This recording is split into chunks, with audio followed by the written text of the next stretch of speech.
ஆசிரியர்கள் சொல்லுகின்ற காரியங்களுக்கு அவர்கள் வந்து செவி கொடுத்து என்ன தேவையோ குழந்தைகளுக்கு அதை செய்து கொடுக்கும் பொழுது இன்னும் அவர்களால வந்து இன்னும் கொஞ்சம் மன உற்சாகமா பணியை செய்ய முடியும். சரிங்களா? இந்த தருணத்தில இந்த விழாவிலே வந்திருக்கிற ஒவ்வொரு பெற்றோர்களையும் நான் வந்து பாராட்டுகின்றேன் மனம் உவந்து. ஏன்னா இன்னைக்கு வந்து ஆங்கில மோகம் ஒன்று, இரண்டாவது என் பிள்ளையும் கான்வென்ட்ல படிக்கணும், என் பிள்ளையும் தனியார் ஸ்கூல்ல படிக்கணும், 8 மணியான பஸ் வந்து நின்னுச்சா கதவை திறந்தமா உள்ள ஏத்தனமா சாயங்காலம் வந்தா இறக்கணுமா, என் பொண்ணு டவுன்ல படிக்குது, என் பொண்ணு டை கட்டிட்டு போகுது, என் பொண்ணு ஷூ போட்டுட்டு போகுது, இப்படின்னு பெருமைக்கு தெரிஞ்சுக்கிட்டு இருக்காங்க நிறைய பேர்.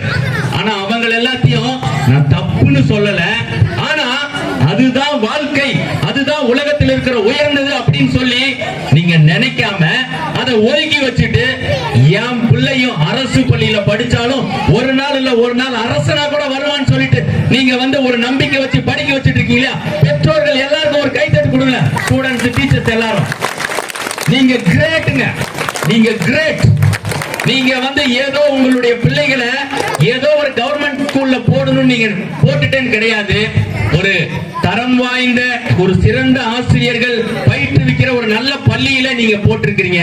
ஒரு மன திருப்தியோட இருங்க. திருமால் சார் சொல்றப்ப சொன்னாரு, அரசு பள்ளியில படிக்கிறவங்களுக்கு நிறைய திட்டங்கள் இருக்குது. 7.5 ஸ்கீம்ல வந்து நிறைய உள்ள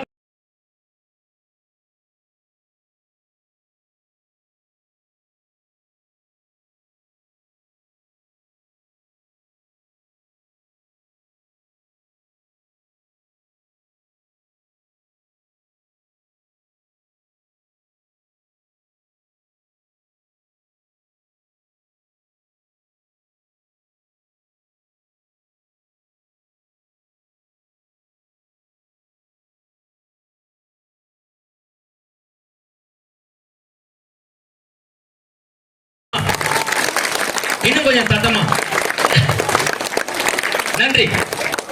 பொதுவா பாராட்ட சில நேரம் எதிர்பார்க்க மாட்டோம், இருந்தாலும் ஒரு சிலவங்க நம்மளை பாராட்டும் போது அப்படியே கொஞ்சம் யாரோ ஒருத்தங்க அப்படியே நம்ம தோல்ல தட்டி கொடுத்தா எப்படி இருக்கும்?